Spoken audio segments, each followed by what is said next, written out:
নারায়ণের শ্রীরাম, লক্ষ্মণ, ভরত, শত্রুঘ্ন চারি অংশে প্রকাশ বিবরণ।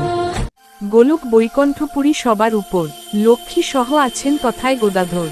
তথায় অদ্ভুত বৃক্ষ দেখিতে সুচারু, যাহা চাই তাহা পাই, নাম কল্পতরু। দিবানিশি তথা চন্দ্র সূর্যের প্রকাশ, তার তলে আছে দিব্য বিচিত্র আবাস। নেতপাট সিংহাসন উপরেতে তুলি, বীরাসনে বসিয়া আছেন বনমালী। মনে মনে প্রভুর হইল অভিলাষ, এক অংশ চারি অংশে হইতে প্রকাশ। শ্রীরাম ভরত আর শত্রুঘ্ন লক্ষ্মণ, এক অংশে চারি অংশ হইলা নারায়ণ। লক্ষ্মীমূর্তি সীতাদেবী বসেছেন বামে, স্বর্ণছত্র ধরেছেন লক্ষ্মণ শ্রীরামে। চামর চুলান তারে ভরত শত্রুঘ্ন, জোড়হাতে স্তব করে পবন নন্দন। এইরূপে বৈকুণ্ঠে আছেন গদাধর। হেনকালে চলিলা নারদ মুনিবর, বীণাযন্ত্র হাতে করি হরি গুণ গান। উত্তরিলা গিয়া মুনি প্রভু বিদ্যমান, রূপ দেখি বিহবল নারদ নাচে ধীরে। বসন্তিতিল তার নয়নের নীরে, হেন রূপ কেন ধরিলেন নারায়ণ। ইহা জিজ্ঞাসিব গিয়া যথা পঞ্চানন, ভাবি ভূত বর্তমান শিব ভালো জানে। এ কথা কহিব গিয়া মহেশের স্থানে, এতেক ভাবিয়া যাত্রা করে মুনিবর। উত্তরিলা প্রথমেতে ব্রহ্মার গোচর, বিধাতারে লয়ে যান কৈলাস শিখরে। শিবকে বন্দিয়া পাছে বন্দিলা দুর্গারে, নির্খিয়া দুইজনে তুষ্ট মহেশ্বর। জিজ্ঞাসা করেন তবে তাদের গোচর, কহ ব্রহ্মা কহ হে নারদ তপোধন। দোহে আনন্দিত আজি, দেখি কি কারণ। বিরিঞ্চি বলেন, শুন দেব ভোলানাথ। দেখিলাম গোলকে অপূর্ব জগন্নাথ, দেখিতাম পূর্বেতে কেবল নারায়ণ। চারি অংশ দেখি এবে কিসের কারণ।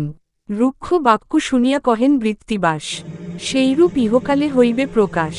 যে রূপে আছেন হরি গোলক ভিতর, জন্ম নিতে আছে ৬০,০০০ বৎসর। রাবণ রাক্ষস হবে পৃথিবী মণ্ডলে, তাহারে বধিতে জন্ম লবেন ভূতলে। দশরথ ঘরে জন্মিবেন চারিজন, শ্রীরাম লক্ষ্মণ আর ভরত শত্রুঘ্ন। এক অংশ নারায়ণ চারি অংশ হইয়া, তিন গর্ভে জন্মিবেন শুভক্ষণ পাইয়া। জানকী সহিত রাম লইয়া লক্ষ্মণ, পিতৃসত্য পালনার্থ যাইবেন বন। সীতা উদ্ধারিবে রাম মারিয়া রাবণ, লবকুশ নামে হবে সীতার নন্দন। মনুষ্য গো হত্যা আদি যত পাপ করে, একবার রামনামে সর্ব পাপে তরে। মহাপাপী হয়ে যদি রামনাম লয়, সংসার সমুদ্র তার বৎস পদ হয়। হাসিয়া বলেন ব্রহ্মা, শুন ত্রিলোচন, পৃথিবীতে হেন পাপী আছে কোনজন। ধূর্জটি বলেন, মম বাক্যে দেহ মন, মধ্যপথে মহাপাপী আছে একজন। তারে গিয়া রামনাম দেহ একবার, তবে সে নিতান্ত মুক্ত হইবে সংসার। বিধাতা নারদ মুনি ভাবে দুইজন, পৃথিবীতে মহাপাপী আছে সে কেমন। চ্যাবন মুনির পুত্র নাম রত্নাকর, দস্যুবৃত্তি করে সেই বনের ভিতর। বিরিঞ্চি নারদ দোহে সন্ন্যাসী হইয়া, রত্নাকর কাছে দোহে মিলিল আসিয়া। বিধাতার মায়া হইল রত্নাকর প্রতি, সেই দিনে সেই পথে কারো নাহি গতি। উচ্চ বৃক্ষে চড়িয়া সে চতুর্দিকে চায়, ব্রহ্মা নারদেরে পথে দেখিবারে পায়।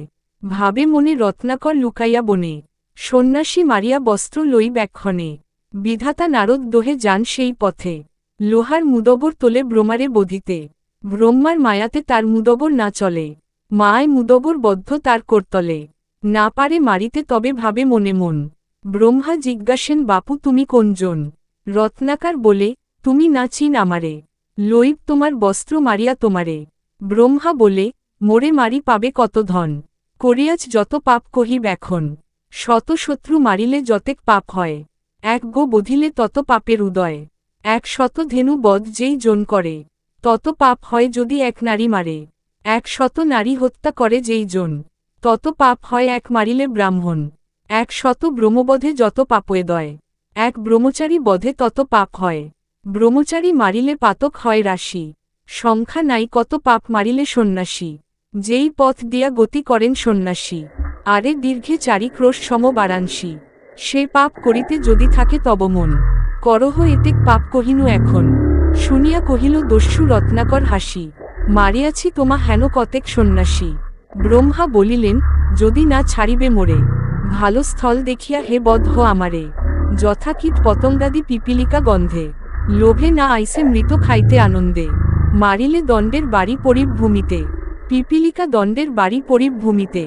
ব্রহ্মা বলিলেন পাপকর কার লাগি, তোমার এ পাতকের কেহ আছে ভাগী।